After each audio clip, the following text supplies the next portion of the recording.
Barbárie, a gente tá aqui com o Rafa. Rafa, apresenta seu canal. O nome do meu canal é Tem que ter livro no nome?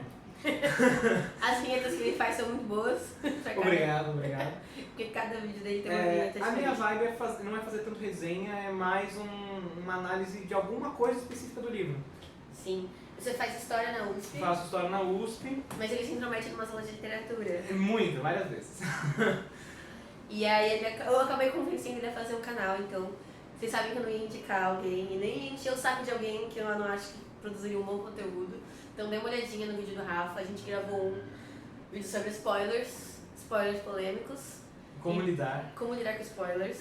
Mas esse eu acho que é um vídeo spoiler free, né? Eu acho que é. Não, o Rafa, ele coloca em preto e branco quando vai dar spoiler. É, sim. Então você pode pular, Eu nunca vou avisar no começo, no título do vídeo que tem spoiler. porque as pessoas não assistem. Não assistem. Então eu boto em preto e branco. Quando eu termino o preto e branco, aí você pode voltar. Isso, então vão lá assistir sem medo nenhum. E hoje a gente vai conversar. Posso fazer só mais um jabá? Claro! Você fez o vídeo do jogo da amarelinha. Ah, tá. E daí, se você ler o jogo da amarelinha e quiser interpretar com um ponto muito específico, que é a partir da questão de jogo, eu tenho um vídeo que eu já falei sobre isso, que é um vídeo sobre os meninos da Vapau, e daí eu explico todo o conceito de jogo baseado no Johan Huizinga, que é o autor que basicamente foi o primeiro que realmente falou sobre a questão filosófica e tal. Então assim, esse vídeo ficou muito legal. Vai assistir. E foi muito massa porque quando eu vi o vídeo do Rafa e quando eu fui ler os pós-fácios do jogo da amarelinha, eu mandei uma foto pra ele falando: esse cara aqui que você cita, né? Porque aí ele claramente é uma grande referência com relação ao jogo, então ele também é citado no jogo da amarelinha pelos próprios pós-fácios, na verdade, pós-fácios. Mas eu não lembro qual agora, que são muitos pós-fácios também naquele livro. Mas enfim, hoje a gente vai falar sobre personagens odiáveis e autores... Mais odiáveis ainda. E como lidar. Como lidar? A gente está tentando fazer vários DIYs, né? Como lidar com outra coisa. Faça você. Guia básico do leitor. Sim. Como lidar com spoilers, como lidar com personagens absurdos e autores Sim. preconceituosos. É porque é um grande debate na literatura, duas coisas, né? Primeiro, o quanto a gente pode colocar ali do que a gente sabe do autor no livro, então aquela coisa de separar a obra do personagem, e outra coisa que é o quanto a gente faz o movimento contrário, né? De deduzir opiniões do autor por coisas que estão na obra, por coisas que personagens dizem, por coisas que o narrador diz, e como que a gente pode saber disso, né? Então vamos lá, qual coisa a gente vai começar? Bom, vamos começar com um exemplo ou vamos começar direto com, tipo, soco na cara? Não sei. Vamos começar com um exemplo. Vamos contar Tá com bom. exemplo. Eu acho que o exemplo mais, assim, com relação ao personagem, e que isso, em geral, as pessoas acabam levando isso pro autor, mas eu tenho certeza absoluta que isso é com relação ao personagem, que é Lolita. Lolita, eu Robert tenho... Humbert. Nossa, como eu quero bater nas pessoas quando as pessoas dizem que o Nabokov era pedófilo. Gente, se o Nabokov fosse pedófilo, ele não teria conseguido escrever Lolita, porque ele não teria esse descolamento para poder colocar um pedófilo que sabe que é pedófilo e que ele tenta se justificar. Primeiro que se ele tenta se justificar, ele sabe que ele tá errado. Exato. E assim, o mais interessante é que apesar do Humbert ser o narrador, em nenhum momento você deixa de julgá-lo. Você não fica, ai, coitadinho, né? Não. Ai, incompreendido. Não, tipo, ele tá falando os absurdos e você fica com raiva. Porque Sim. o Nabokov sabia que essa ia ser a reação dos leitores. E eu acho que o erro do Nabokov foi ser um escritor bom demais. Porque eu não sei se você teve essa sensação, mas algumas pessoas já me disseram que tiveram. E eu li muito nova, então eu acho que era uma pessoa que me deixava muito levar mesmo, assim, né, pela narrativa.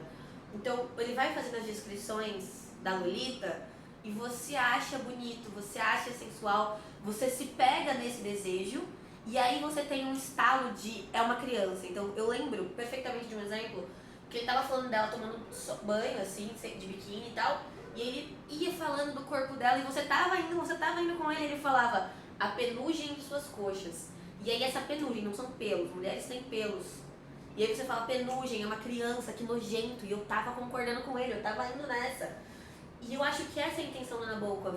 Ele, o tempo todo você tá falando que é horrível, ele tá te fazendo ter asco, mas ele faz você ir com o Humbert. Cara, uma coisa que eu sempre penso nisso.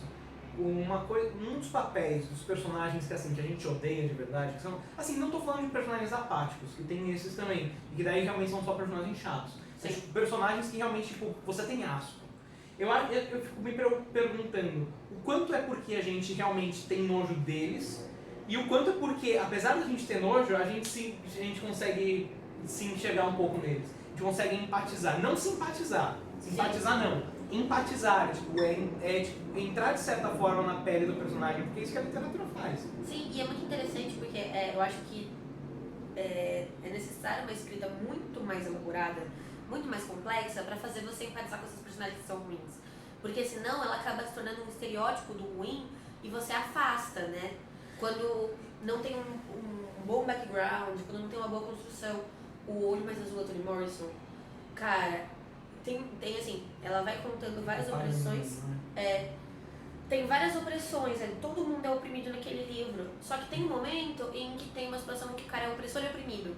E ela conta esse background, por mais que você continue odiando ele pelo que ele fez, você não consegue deixar de esquecer tudo que ele passou. Então, assim, é um exercício sensacional. Isso não quer dizer que a Toni Morrison está dizendo tudo bem o que ele fez. Que nesse caso também é pedofilia, né? Então, foda-se spoiler. Se você não sabia... sim. Deixa eu tela. Mas assim, por mais que você... Você não pode dizer, nossa, a Toni Morrison é a favor de pedofilia. Gente, a Toni Morrison é uma puta militante feminista. Ela nunca falar que tudo bem um cara que é oprimido pela sociedade estuprar alguém porque é um jeito de catarse ou algo do tipo. Tá longe de ser isso. Pelo contrário, a mensagem que a Toni Morrison, a autora, tá tentando levar é: entenda como cada um vive, entenda pelo que todo mundo passou. E foi isso que eu tirei do livro. Agora, gente, do Nabokov, eu fico realmente muito chateada quando as pessoas... E assim, eu acho que isso também é muito poder da literatura mesmo.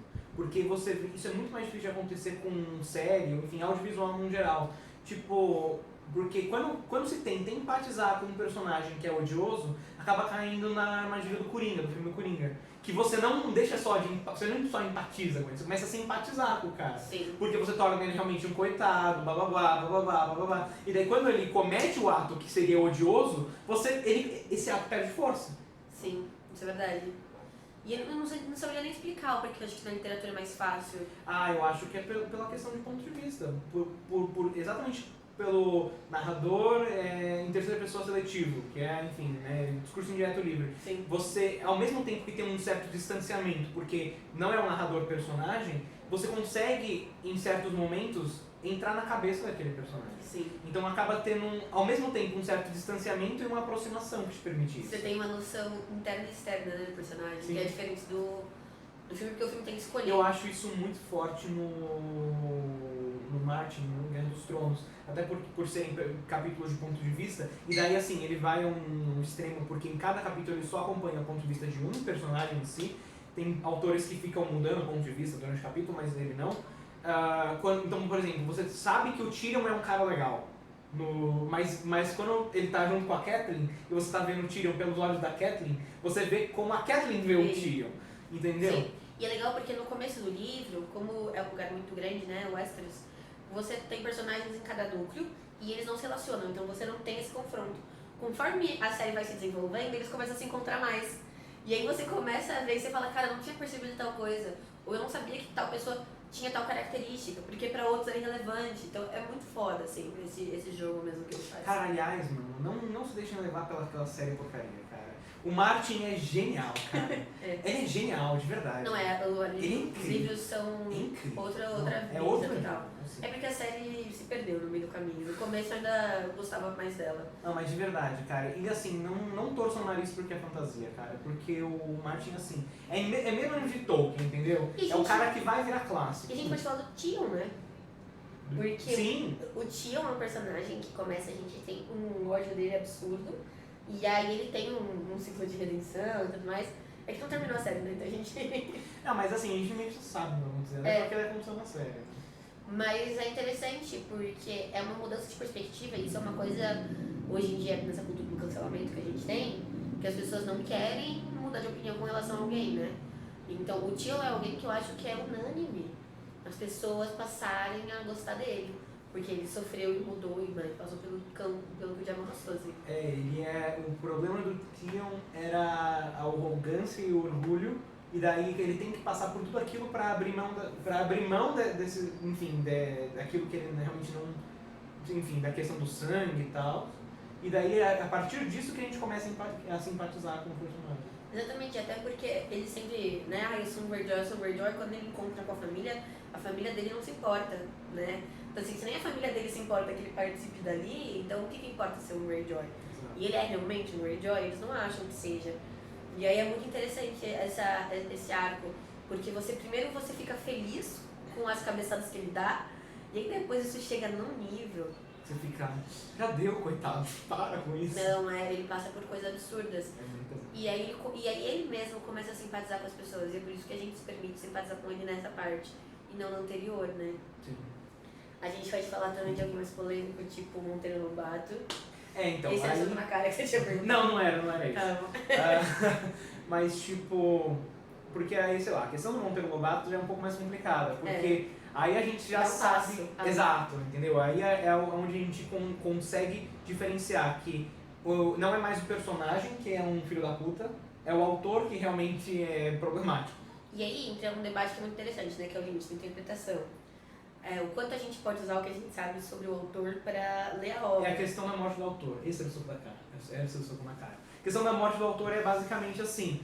A gente sabe que o Monteiro Lobato ele tinha relações com o Ku Klux Klan, lá. Tudo bem que assim, é muito mais complicado que isso, tá? Você pega a negrinha, o Monteiro Lobato não sabia exatamente o que ele era, a verdade é essa. E ao mesmo tempo que ele tinha relações com o Ku Klux Klan, ele admirava o Lima Barreto, ele trocava cartas com o Lima Barreto, entendeu? Não, e tem umas partes do... Eu vi tem uns vídeos da Companhia das Letras em que a Lilia Moritz Schwartz, né, que estuda a escravidão no Brasil, ela faz pequenas análises de trechos do Monteiro Lobato, muito nessa questão de querer desconstruir essa ideia. E ela cita uma parte, em um episódio, assim, de alguns livros, agora não vou lembrar qual é, que a tia Anastácia... Eu acho que... assim, tem vários...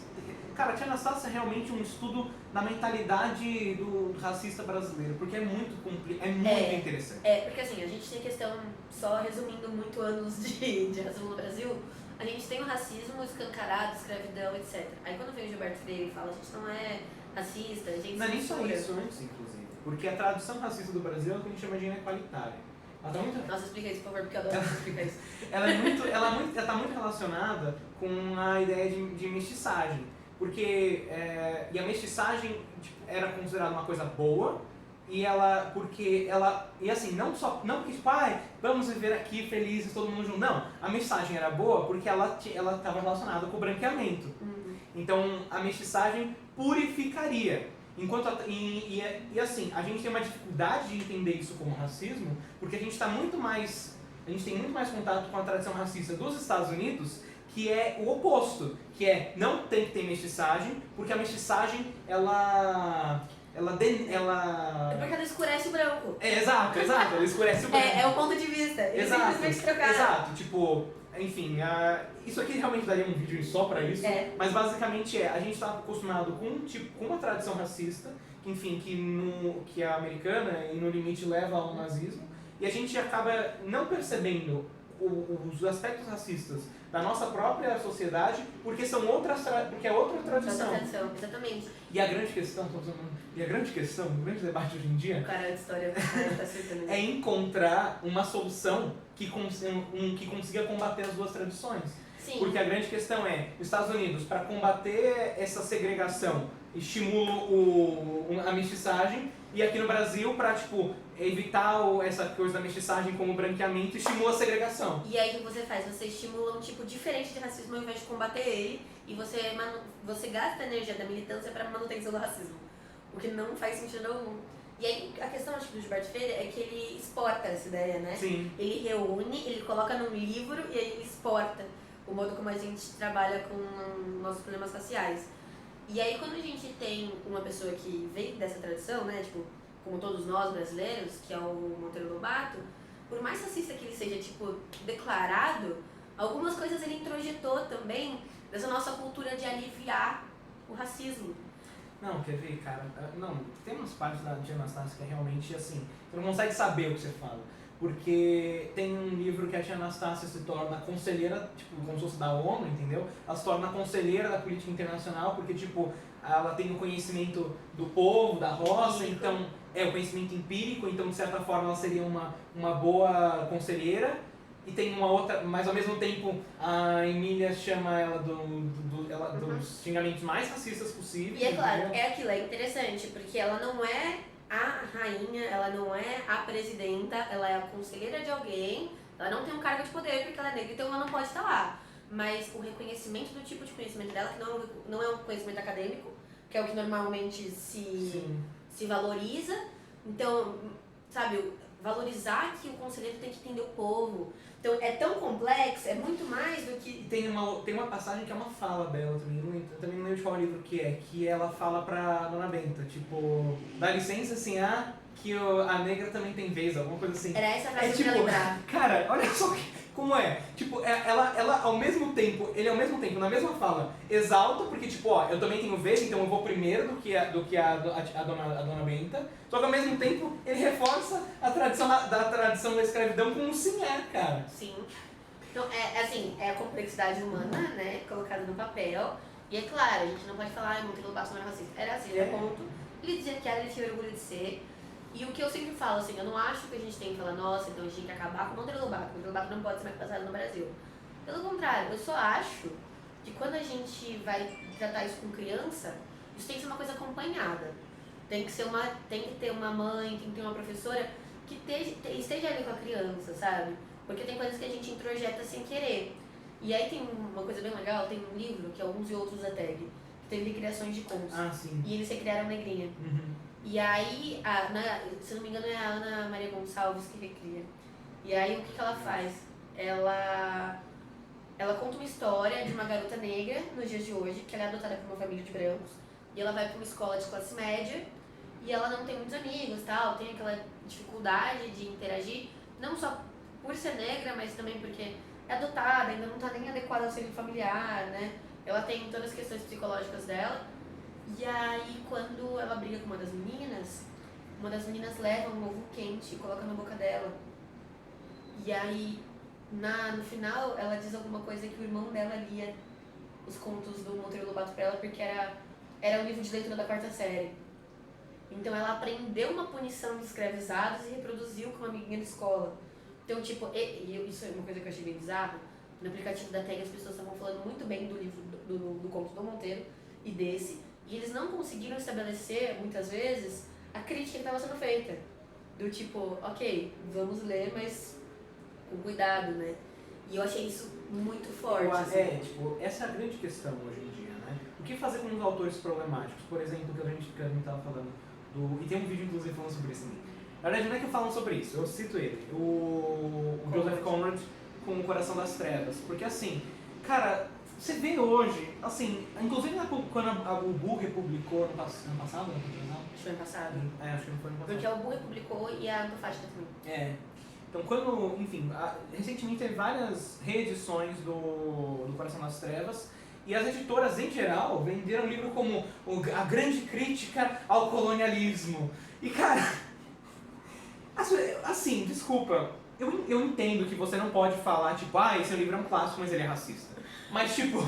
Não vende. Não vende, a gente entende. Mas assim, cara, ele até é anticolonialista. Só que o ponto não é do tipo, olha como não é o Conrad falando, olha como o colonialismo escraviza os africanos, entendeu? Olha como é desumano. Não, o ponto do Conrad o colonialismo é ruim porque isso contamina os europeus. Tem uma passagem que ele fala, que é um narrador personagem, inclusive. Só que essa é claramente a posição do Conrad, não é a posição do personagem.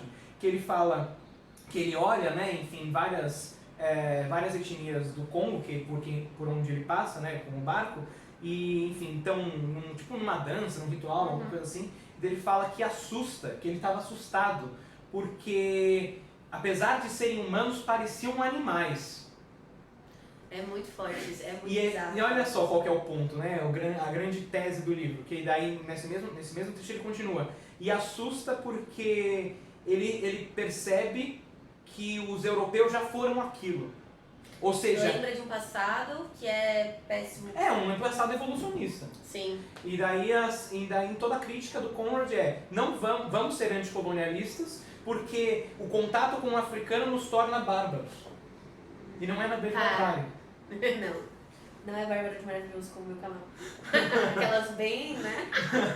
Mas é isso, tipo, realmente mas por quais motivos? E como isso é vendido, como isso é mostrado, como isso é apresentado, né? Pra gente. E daí a questão a gente vai abrir mão do Conrad? A gente vai abrir mão de um autor que, apesar de tudo, se você lê O Coração das Trevas, com noção do que ele fala, entendeu? E problematizando isso, cara, o livro é incrível, ele é maravilhoso, entendeu? Não, e é muito interessante, porque eu gostaria de ser a pessoa que consegue realmente separar essas coisas. Em alguns casos eu consigo, em outros não. E muitas vezes eu não sei justificar. Por exemplo, eu li o Vitória do Conrad, mas eu não fiquei com aço do Conrad. E também é um livro que tem umas questões assim. É que faz muito tempo que eu li, acho que eu li em 2017. Mas eu. Tem uma hora que eles vão pra uma ilha e eles se relacionam com as pessoas da ilha e tem umas coisas meio assim. Mas eu acho que é mais leve nesse, bem mais leve. Porque eles. É mais uma romanção esse. Mas enfim. Mas, por exemplo, o Mário Vargas Llosa, eu não consigo. Eu leio coisa dele, gente, eu juro, eu nunca li livro. Mas eu leio artigo no jornal, eu leio o pós-fácil. Eu li um prefácio do pós-fácio dele falando do Cortázar. E ele tava falando da relação dele com o Cortázar, eu queria dar na cara dele. Eu não consigo esquecer que eu não gosto desse cara. Eu não consigo esquecer as posições bizarras que ele tomou pessoalmente, né? E aí eu sinto que eu faria o contrário. Eu procuraria nos personagens dele motivos pra falar, olha só esse machista, olha só esse babaca. Isso é uma coisa muito ruim. E daí a questão, eu acho que a gente chega, e assim, isso é uma discussão que teoricamente é acadêmica, mas hoje em dia está chegando muito mais no cotidiano, até porque, enfim, J.K. Rowling se tornou um fenômeno nesse sentido, que é a questão da morte do autor. Que é tipo, não é só no sentido de a gente ter que fazer isso, mas inclusive é melhor que a gente faça isso. A gente deixe de considerar o autor como o dono da verdade e comece a focar no texto.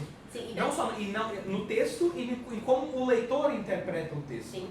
E pra quem não sabe, a polêmica da J.K. Rowling, o que acontece é o seguinte, a J.K. Rowling, depois de trazer os livros do Harry Potter, ela tuita coisas aleatórias sobre personagens que não estão nos livros, dizendo que isso é verdade. E aí, no começo, as pessoas começaram Tweet é literatura agora, gente. As pessoas começaram a achar que isso podia entrar pro cânone, né? Pra entrar pro universo de Harry Potter. Só que aí essas coisas não se confirmavam e a fandom começou a ficar irritada. Então o exemplo foi, Dumbledore era gay. E aí ela fala que Dumbledore se relacionou com o Greenwald, né? Só que no filme dos Animais Fantásticos tem um momento em que eles se encontram que historicamente seria durante esse relacionamento. E ela diz que não precisa colocar no filme. Então isso é tão extra a obra que nem as obras que ela fez depois de dar o tweet, ela incorporou. E tem algumas coisas que assim, desculpa, cara, é bizarro. Tipo, quando teve toda a polêmica da atriz negra pra Hermione, ela falou, não, nunca foi especificado se a Hermione é branca ou não. Daí você pega no livro, a cara branca da Hermione. Sim. Então, e é complicado isso. Eu entendo que é um livro grande, tipo, o próprio George Martin tem um casal de super fãs dele que catalogam tudo sim. E que ajudam ele a não ter essas contradições na série por ser uma série muito grande e realmente ele não vai lembrar de cada detalhezinho que ele colocou ali, por mais que ele revise e volte ali, os caras catalogaram tudo. Ela pode ter se enganado, mas o que incomoda é que ela tenta criar uma representatividade que não existe no livro para suprir demandas que não são da época que o livro foi criado. Sim. E é interessante porque eu acho que o Harry Potter, ele tem muitas representatividades importantes, apesar de não todas, mas na época ele já fez muito mais do que estava acontecendo ali. Ele tem uma personagem que é super importante e feminina, mas que não é a mulher que vai lá e vai tirar o bastão e vai pegar o protagonismo, raspar a cabeça igual a Furiosa. É uma mulher que ela é inteligente, ela é nerd, mesmo assim a história não acontece sem ela, sabe? Então é muito interessante. Mas aí a J.K. Rowling começou a cagar nisso. E aí a fandom cancelou, tipo, a fandom falou assim, não importa o que a J.K. Rowling disser, isso não importa pros livros, o livro é isso aqui, a gente vai se fechar na obra. E aí muitas vezes as fanfics as fanfics são consideradas cânone ou e a J.K. Rowling não. Porque a J.K. Rowling foi cancelada pelo fandom. E aí o fandom... Ela tá numa posição muito confortável, porque ela já ganhou dinheiro pra caralho, não quer mais escrever um conto pra expandir o universo, e daí fica fazendo tweet. E aí, nessa hora, e aí agora, a fandom matou a J.K. Rowling em vida, né? Exato. Falou limites, você não a morte pode do mais... autor é isso, é você literalmente prescindir da interpretação do autor para ter uma interpretação do que o livro pode te passar. E daí eu acho que essa é a questão, por exemplo, com Conrad ou com Monteiro Lobato. É a gente prescindir da filosofia pessoal do autor, analisar o texto em si e conseguir ressignificar o texto. Exatamente. Então quando a gente pega para dar um Monteiro Lobato, a gente parar de... Eu acho que assim, a gente nunca vai tirar da cabeça que o Monteiro Lobato era um racista. E é importante a gente saber disso. Mas assim, a gente conseguir interpretar o texto além disso. Além disso. E chegar e falar assim, nossa, olha que interessante. Aqui a tia Anastácia faz isso, aqui a tia Anastácia faz isso. Não é contraditório como os negros são tratados no Brasil, como são tratados até hoje. Tem muita gente racista que fala que a filha ou o filho não pode se casar com uma pessoa negra, mas que considera a empregada, odeio essa palavra, empregada doméstica, porque é doméstico de domesticado, né? Não é de doméstico do lar, né? Mas enfim, a moça que limpa a casa todos os dias, que cozinha, que considera uma tia, é da família. Então, Tia Anastácia. É tia Anastácia. É uma relação tão ambígua, sabe? E no Negrinha também, acho que tem uma... A dona da casa fica com a filha da escravizada, né? Sim. E aí tem uma hora até que tem uma ambiguidade de tipo, ela acolheu, ela poderia ter mandado embora, mas ela também continua tratando como menos do que as próprias netas. Ela não traz para o seio familiar, ela impede que elas brinquem.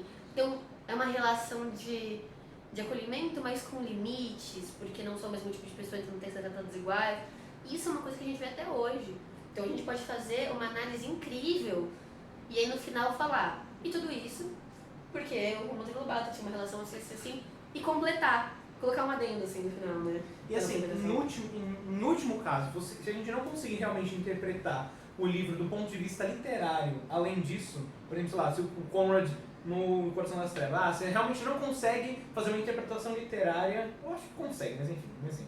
Você não consegue fazer uma interpretação literária além dessa questão. Cara, em último caso, ele se torna um documento histórico.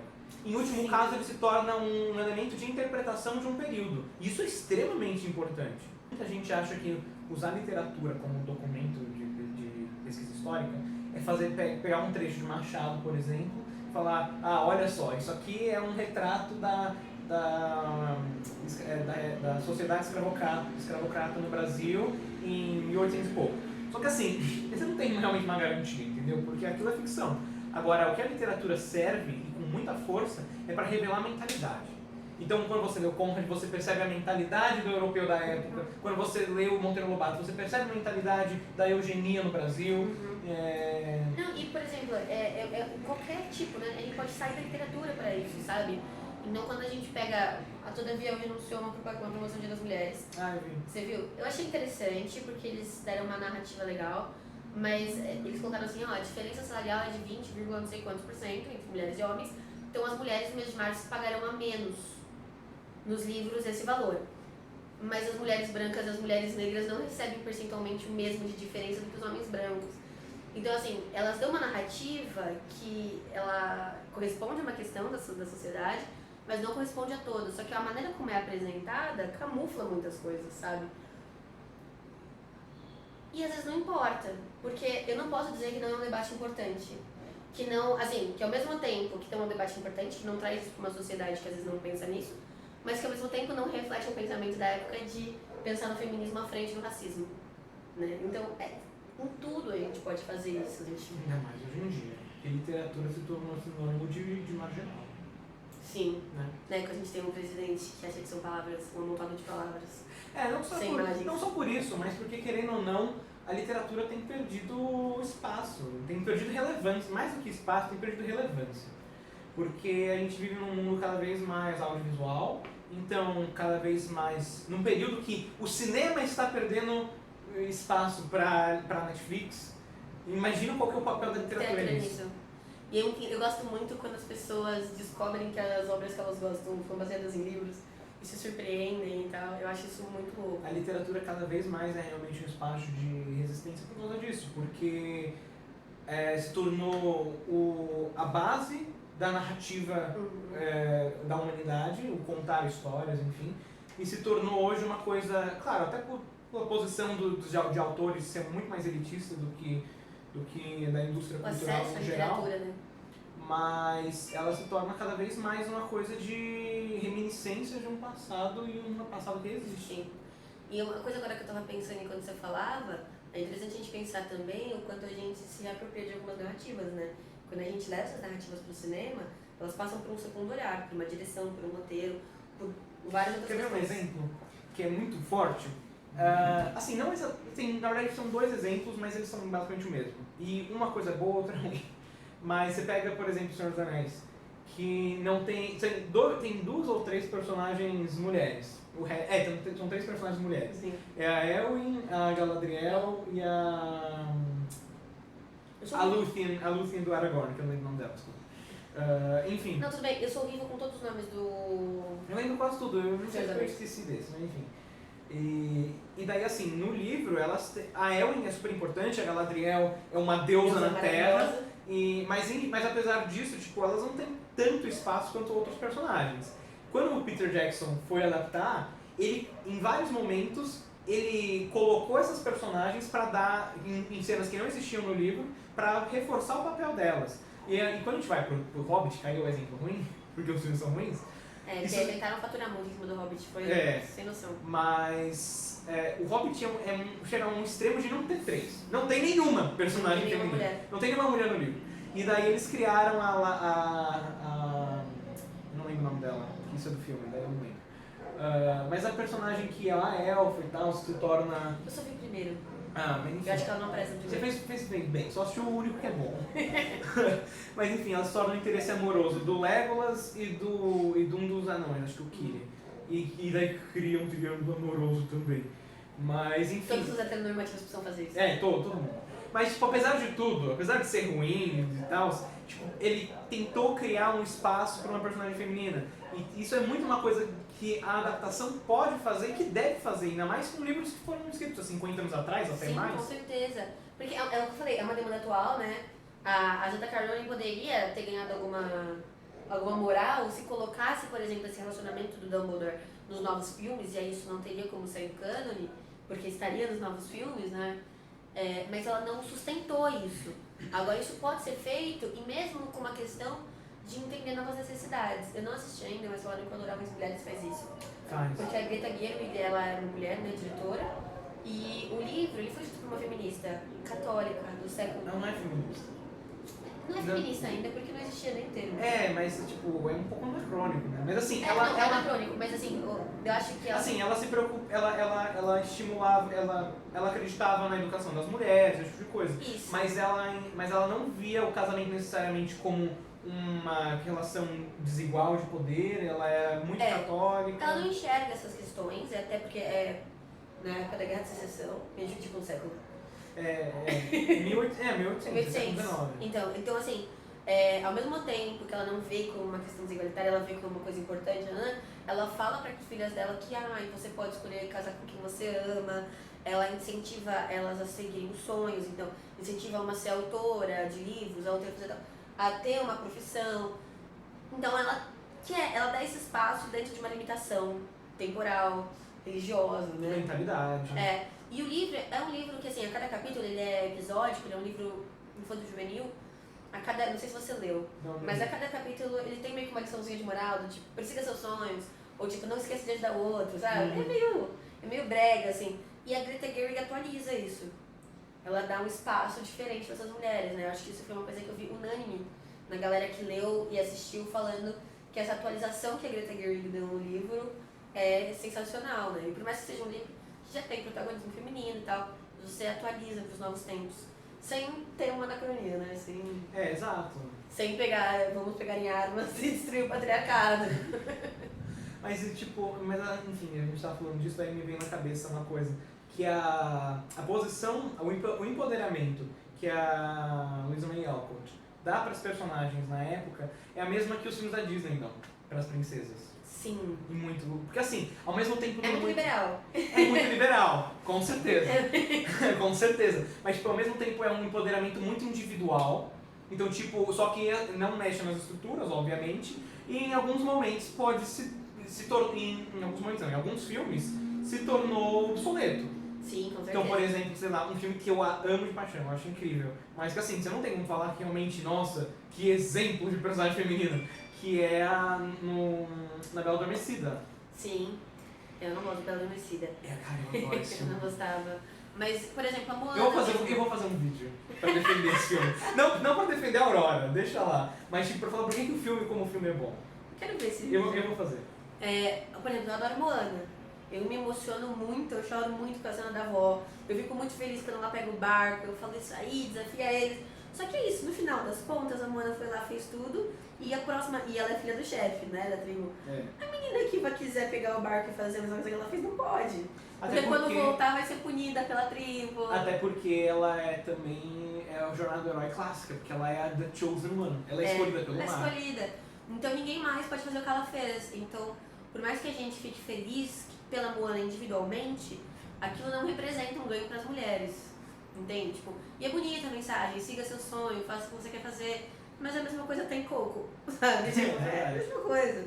E aí quando você vê isso com um protagonista que tá num papel majoritário, né, acaba não tendo tanta importância, assim, né? Você consegue ver que é individual, é puramente individual. Só que isso significa que eu vou parar de assistir Disney? Nunca. Jamais! Eu sou a Disney Bitch daqui. Sim, nossa. Qualquer filme da Disney eu estarei lá chorando. Nossa, cara, eu choro então, toda vez que eu vejo. E é isso, a gente consegue separar uma crítica e falar, olha, a Disney é uma produtora assim, assim, assim, que faz isso, que vai contra muitos dos nossos ideais. Nossa, monopólio capitalista, entendeu? Não, que tá jogando com os direitos autorais do Mickey até hoje, pra não cair em domínio público. Vai cair, agora vai cair. Ah, caralho. Vai cair daqui uns 4 anos. Só que assim, vai cair o Mickey do primeiro, o Willy do Barco a Vapor. Se tiver luva, já pode ser processado. Então. E são essas loucuras, assim, que a Disney faz, que a gente discorda, mas que isso não deixa de fazer com que a gente vá lá e assista, porque... Você pode admirar a Disney como artista, como, enfim, produtora de arte, e questionar o papel da Disney como empresa, exato. A atuação dela no mundo. E assim... É extremamente questionável. E é claro, pra mim é muito importante que você fale de uma libertação coletiva. Mas ninguém começa pensando, nossa, vou libertar todas as mulheres. As pessoas começam a partir do problema delas. Eu não quero casar com esse cara, então o que eu faço? E aí quando você começa a tentar não casar com esse cara no século XVII, você descobre que muita gente não quer casar com aqueles caras. E aí você fala, então se todo mundo não quiser casar com esses caras, a gente se junta e não casa. E aí você tem ganhos coletivos que partiram de iniciativas individuais, né?